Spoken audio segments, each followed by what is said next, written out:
शांति 8/6/1971 अव्यक्त बाप दादा मधुबन। जीवन के लिए 3 चीज़ों की आवश्यकता: खुराक, खुशी और खजाना। जीवन के लिए 3 चीज़ों की आवश्यकता: खुराक, खुशी और खजाना। जीवन में मुख्य 3 चीज़ों की आवश्यकता होती है। वह कौन सी है? चाहे लौकिक जीवन चाहे अलौकिक जीवन, दोनों में 3 चीज़ों की आवश्यकता है। वह कौन सी? एक चाहिए खुराक, दूसरा खुशी और तीसरा खजाना। यह तीनों बातें आवश्यक है। खजाना के बिना कुछ नहीं होता, खुशी के बिना भी जीवन नहीं और खुराक भी आवश्यक है। तो यह तीनों चीज़ें यहाँ भी आवश्यक है। खुराक किसको कहेंगे? खुशी तो हुई प्राप्ति की, बाकी खुराक कौन सी है? खजाना कौन सा है? खजाना है ज्ञान का, खुराक है याद से जो शक्ति भरती है। जीवन की एनर्जी खुराक है। तीनों ही प्राप्तियाँ हो चुकी है व हो रही है। खजाना भी पूरा मिल चुका है ना, खुराक भी मिल चुकी है, खुशी तो है ही, अखूट खजाना मिला है ना। अच्छा, उस अखूट खजाने को बहुत सहज अगर किसको गिनती करके सुनाओ कि क्या क्या मिला है, तो किस रीति सुना सकती हो? किसको वर्णन करके सुनाओ तो ऐसे सुनाओ जिससे सहज रीति सारा खजाना आ जाए। सागर को गागर में समाकर दिखाओ। खजाने का वर्णन जरूर 1, 2, 3 ऐसे गिनती कर सुनाएंगे, ना कि इतना खजाना हमारे पास है। यहाँ भी 1, 2, 3, 4, 5 के अंदर ही सारा खजाना गिनती कर सुना सकती हो। एक में इकट्ठी बातें आ जाती है। एक बाबा है, एक ही ज्ञान है। ऐसे एक का ही वर्णन करो तो कितनी पॉइंट्स आ जाएंगी? 2 का वर्णन करो तो 2 में भी कितनी पॉइंट्स है? 3 का वर्णन करो तो भी कितनी पॉइंट्स है? तो 1, 2, 3, 4, 5 इसमें ही सारा ज्ञान वर्णन कर सकती हो। जैसे खजाने को अंगुलियों पर गिनती करते हैं ना, ऐसे आप भी ज्ञान खजाने को इन 5 गिनती में वर्णन कर सुना सकती हो। यह क्लास कराना, फिर देखना 5 के अंदर सारी पॉइंट्स आ जाती है। ऐसे ऐसे मंथन करना चाहिए जिससे सहज भी हो जाए और वही ज्ञान रमणीक भी बन जाए। 5 में सारा ज्ञान वर्णन कर सुनाओ।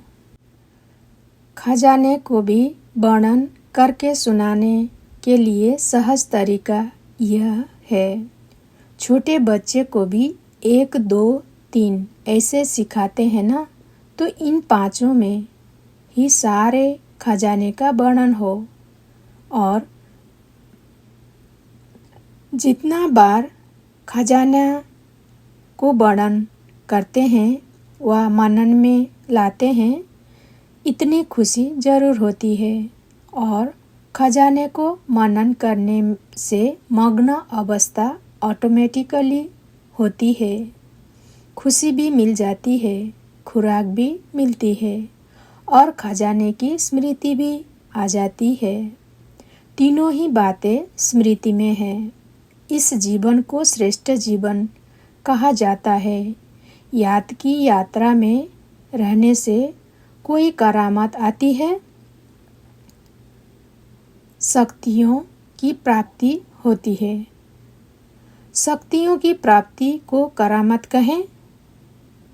जैसे वो लोग कई अभ्यास करते हैं तो इनमें रिद्धि सिद्धि की करामत आती है। इस प्राप्ति को करामत कहें। जिस शक्ति के आधार से आप कर्तव्य करती हो उसको करामत कहें। किसी ने कहा करामत नहीं कहेंगे। करामत समझकर प्रयोग नहीं करते हो, लेकिन कर्तव्य समझकर शक्ति का प्रयोग करते हो। कर्तव्य करने का तो फर्ज है, इस कारण स्वीकार नहीं होता है। यहाँ करामत की बात नहीं, इसको श्रीमत का प्रैक्टिकल कर्तव्य समझकर चलते हो। उन मनुष्यों के पास करामत होती है, आप लोगों की बुद्धि में आएगी श्रीमत। तो श्रीमत और करामत में फर्क है। आप लोगों को शक्तियाँ प्राप्त होंगी तो स्मृति में आएगा श्रीमत द्वारा अथवा इस मत की यह गति प्राप्त हुई। करामत नहीं, लेकिन श्रीमत समझेंगे। करामत समझ शक्तियों का प्रयोग नहीं करेंगे। कर्तव्य समझ शक्तियों का प्रयोग करेंगे। शक्तियाँ आनी जरूर है, मुख से बोलने की भी जरूरत नहीं। संकल्प से कर्तव्य सिद्ध कर देंगे। जैसे मुख द्वारा कर्तव्य सिद्ध करने के अभ्यास में भी पहले आप लोगों को ज़्यादा बोलना पड़ता था, तब सिद्धि मिलती थी। अभी कम बोलने से भी कर्तव्य होता है। तो जैसे यह अंतर्यामी, वैसे फिर यह प्रैक्टिस हो जाएगी। आपका संकल्प कर्तव्य को पूरा करेगा। संकल्प से किसको बुला सकेंगे, किसको संकल्प से कार्य की प्रमाण देंगे, यह भी शक्तियाँ हैं, लेकिन उनको कर्तव्य समझ प्रयोग करना है। यह प्राप्ति श्रीमत से हुई। यह जैसे बटन दबाने से सारा नज़ारा टेलीविज़न में आता है, वैसे ही आप संकल्प यहाँ करेंगे, वहाँ उसकी बुद्धि में क्लियर चित्र खिंच जाएगा। ऐसे कनेक्शन चलेगा। यह सभी शक्तियों की प्राप्ति होगी। इस प्राप्ति के लिए जब तक बुद्धि में और सभी बातें समाप्त हों और सिर्फ श्रीमत की आज्ञा जो मिली हुई है वही चलती रहे और कुछ भी मिक्स ना हो। व्यर्थ संकल्प श्रीमत नहीं है, यह अपनी मनमत है। तो जब ऐसी बुद्धि हो जाए जिसमें सिवाय श्रीमत के कुछ भी मिक्स ना हो, तब शक्तियाँ आएंगी। नज़दीक आ रही हो।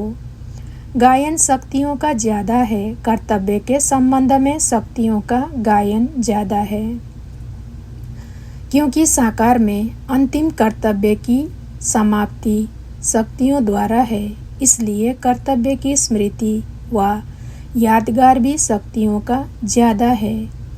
दिन प्रतिदिन भविष्य में देवताओं के स्वरूप का पूजन व यादगार कम होता जाएगा। शक्तियों का पूजन गायन बढ़ता जाएगा। गायन होते होते ही प्रत्यक्ष हो जाएंगे। अच्छा।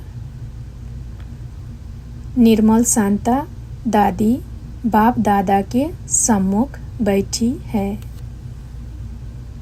कलकत्ता में सर्विस का साधन तो स्थापन कर लिया है, लेकिन जैसे सर्विस के साधन की स्थापना की है, वैसे पालना का रूप अभी विस्तार को पाना चाहिए।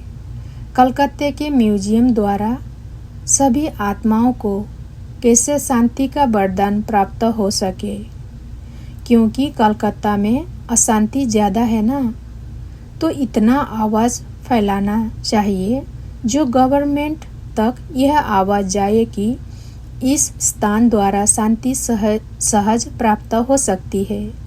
गवर्नमेंट द्वारा शांति दल के रूप में ऑफर हो सकती है, जैसे जेल आदि में भाषण के लिए ऑफर करते हैं, क्योंकि पापात्माओं को पुण्य आत्मा बनाने का साधन है, तब निमंत्रणा देते हैं। ऐसे ही कहा अशांति होगी तो यह शक्ति दल शांति दल समझा जाएगा। ऐसी भी गवर्नमेंट द्वारा ऑफर होगी तब तो आफरीन गाई जाएगी। ऐसा कुछ प्लान बनाओ जो आवाज़ फैले चारों ओर। अशांति के बीच यह शांति दल सेफ्टी का साधन है। ऐसे तुम प्रसिद्ध हो जाएंगे। जैसे भट्टी के प्रोग्राम का गायन है, आग जलते हुए भी वह स्थान सेफ्टी का साधन रहा। चारों ओर आग होगी लेकिन यह एक ही स्थान शांति का है, ऐसा अनुभव करेंगे।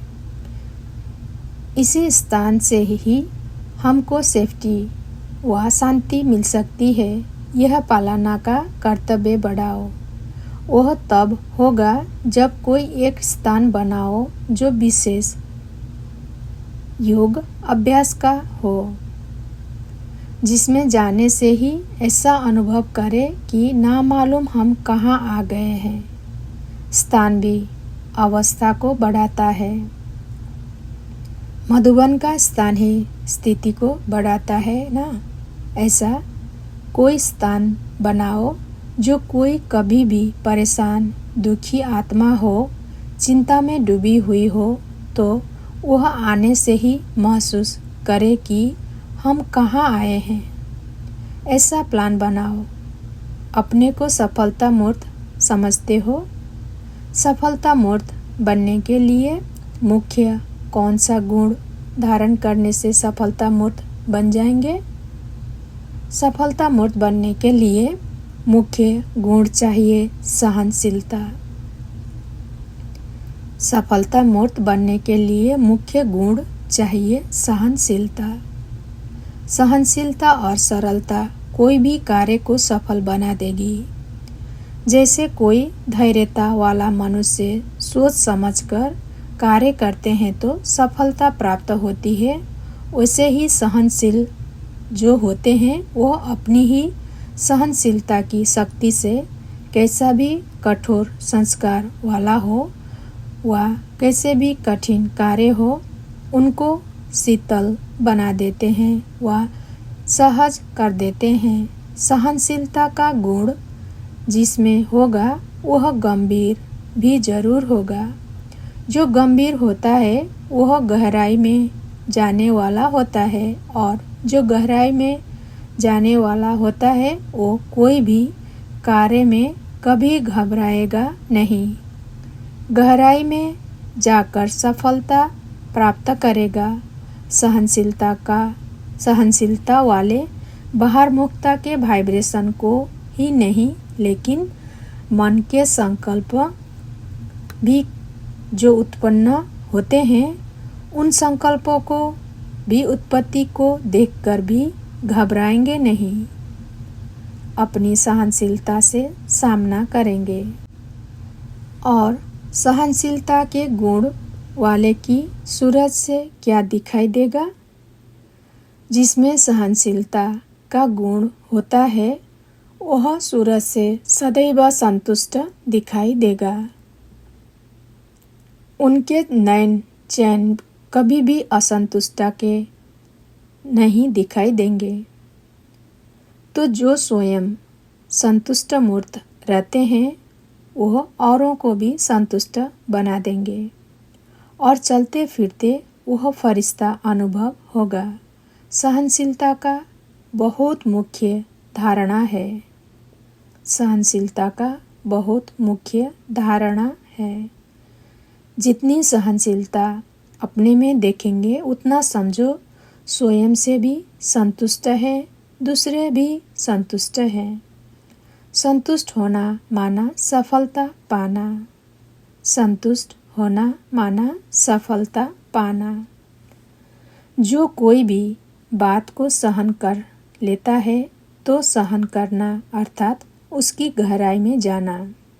जैसे सागर के तले में जाते हैं तो रत्न लेकर आते हैं, ऐसे ही जो सहनशील होते हैं वो गहराई में जाते हैं।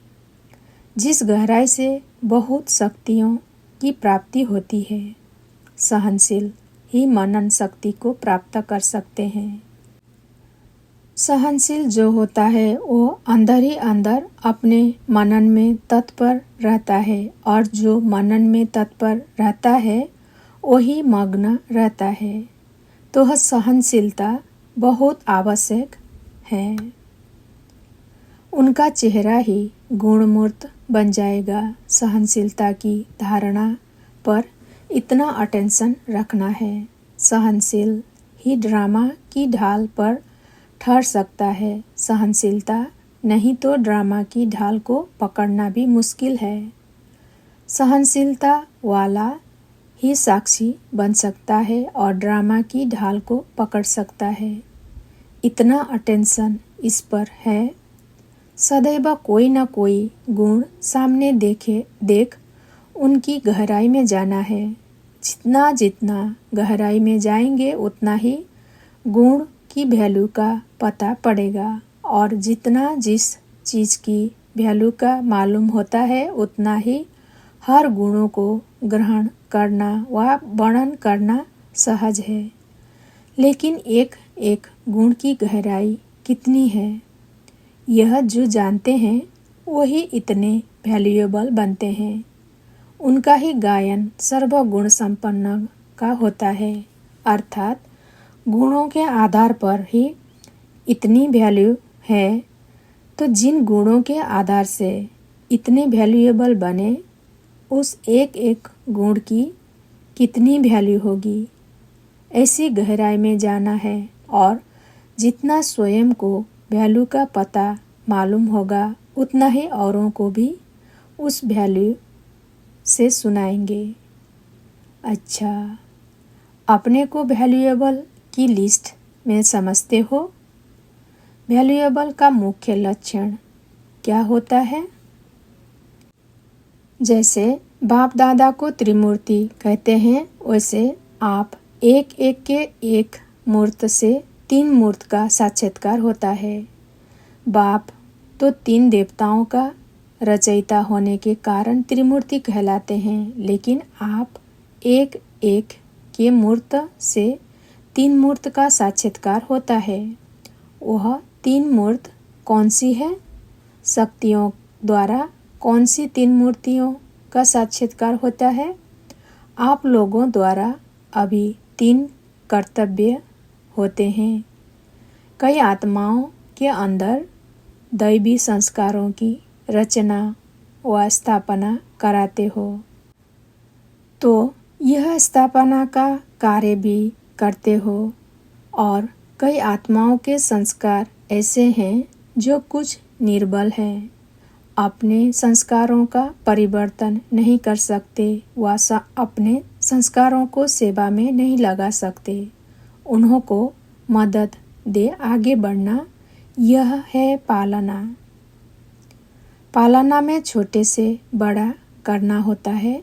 और फिर कई आत्माओं को जो अपनी शक्ति से पुराने संस्कारों को मिटा नहीं सकती, उन्हों के भी मददगार बन उनके विकर्मों को नाश करने में मददगार बनते हो।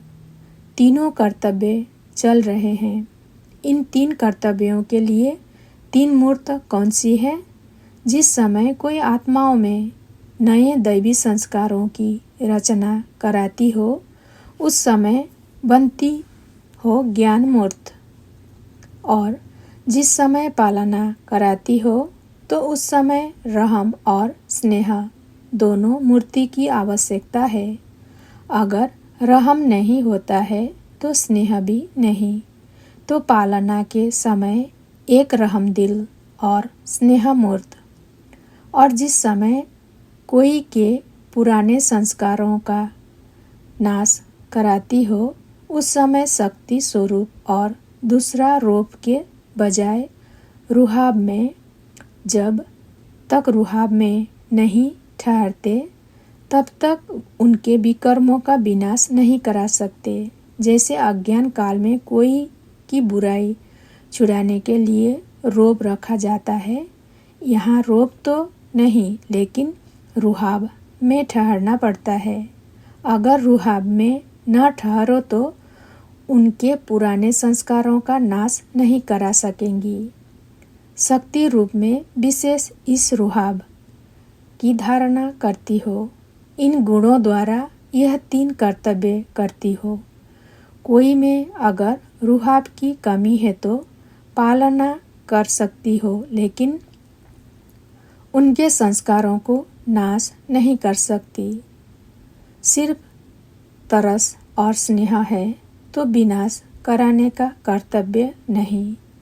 स्नेह रहम नहीं तो पालना का कर्तव्य नहीं। रुहाब ज़्यादा है लेकिन रहम कम है तो पालना में इतना मददगार नहीं, लेकिन कोई के विकर्मों का नाश कराने में मददगार है। और सिर्फ नॉलेजफुल नहीं है तो नए संस्कारों की रचना नहीं करा सकती। कोई में कौन सा विशेष गुण है, कोई में कौन सा विशेष गुण है, लेकिन चाहिए तीनों ही। अगर तीनों में ही प्रैक्टिकल में समानता है तो फिर सफलता बहुत जल्दी मिलती है। नहीं तो कोई बात की कमी होने कारण जो संपूर्ण सफलता होनी चाहिए और जल्दी होनी चाहिए उसमें टाइम लग जाता है। तो अभी लक्ष्य ये रखना है कि तीनों कर्तव्य करने के लिए यह मुख्य गुण मूर्त बनना है, उसमें कमी ना हो। फिर समय को नज़दीक लाएंगे। यह समानता लानी है। जो बाप में सर्व गुणों की समानता है, अभी कोई में कौन सा गुण, कोई में कौन सी आवश्यकता है, फर्क है ना। बाप दादा कौन सी गिफ्ट देने आए हैं? निराकार बाप की गिफ्ट कौन सी है और साकार की गिफ्ट कौन सी है? दोनों गिफ्ट मिली है। दोनों की गिफ्ट एक ही है, वह अलग अलग है। गिफ्ट तो सबको मिली है। बाप और दादा द्वारा गिफ्ट मिलती है।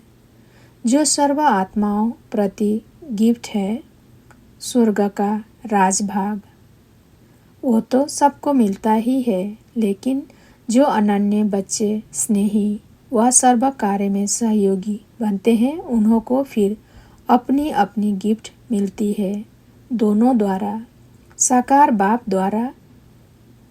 बाप दादा द्वारा एक ही विशेष गिफ्ट कौन सी मिली है? जो स्नेही और सहयोगी रत्नों को ही मिलती है। वह स्वर्ग की गिफ्ट तो वरदान में मिलती है। साकार और निराकार द्वारा हर एक को स्पेशल वरदान भी मिला है और गिफ्ट भी मिली है। कई ऐसे वरदान हर एक को अपने अपने मिले हुए हैं जो बिना मेहनत के वरदान द्वारा सफलता को पाते रहते हैं। वरदान तो अपने अपने जानते हो। कोई को कोई विशेष शक्ति का वरदान मिला हुआ है, कोई को किस विशेष शक्ति का वरदान मिला हुआ है। उन वरदानों का अनुभव भी हर एक करते हैं। कोई को सर्व के सदा सहयोगी बनने का भी वरदान मिलता है। किसको सर्व के स्नेही बनने का वरदान मिलता है, किसको सर्व के संबंध में आने का वरदान मिलता है। कोई को कोई भी समस्या आए उसको सामना करने की शक्ति का भी वरदान मिलता है। तो हर एक को अपना अपना वरदान भी मिला हुआ है, लेकिन साथ साथ गिफ्ट भी मिली हुई है। एक एक के अंदर देखेंगे तो सर्वशक्तियों में से एक श्रेष्ठ शक्ति वरदान रूप में प्राप्त है, जिसके लिए मेहनत नहीं करनी पड़ती है, नेचुरल प्राप्ति है। एक दो से संपर्क में आने से अनुभव होता है। जैसे एक दो के गुणों का वर्णन करते हो, वैसे हर एक के वरदान का भी मालूम पड़ जाता है। लेकिन जो भी पर्सनल गिफ्ट होती है, उससे विशेष स्नेह रहता है। वह कौन सी गिफ्ट है, यह सोचना, और दूसरा यह सोचना कि पर्सनल गिफ्ट को सदैव कायम रखने के लिए विशेष किस बात का टेंशन रखने की आवश्यकता है। अमृत बेले इस पर विचार सागर मंथन करना। याद की यात्रा से आत्मा में विल पावर आती है। जितनी जितनी विल पावर धारण करेंगे, उतनी बुद्धि को जहाँ चाहे उतना, जितना समय चाहे उतना लगा सकते हैं। विल पावर कैसे आ सकती है? किसी ने कहा, विल करने से। विल करने की निशानी अपनी विल पावर से समझ सकते हो। सर्वशक्तियों को विल किया तो बाप सर्वशक्तियाँ विल कर देते हैं। सर्वशक्तिवान साथी बन गए और सर्वशक्तियाँ साथी बन गई, तो फिर विजय ही विजय है। भक्ति मार्ग में भी कोई कार्य करते हैं तो समझते हैं ना, मालूम पूरा हो या ना हो, इसलिए भगवान के ऊपर छोड़ देते हैं कि हे भगवान, आपका कार्य आप ही जानो। तो यह जो भक्ति मार्ग में संस्कार भरे, वह अब प्रैक्टिकल किया है। भक्ति मार्ग में कहने मात्र था, यहाँ ज्ञान मार्ग में किया है। ज्ञान मार्ग में करने की शक्ति, भक्ति मार्ग में कहने की शक्ति। ज्ञान मार्ग में करने की शक्ति, भक्ति मार्ग में कहने की शक्ति। रात दिन का फर्क है। अच्छा, ओम शांति।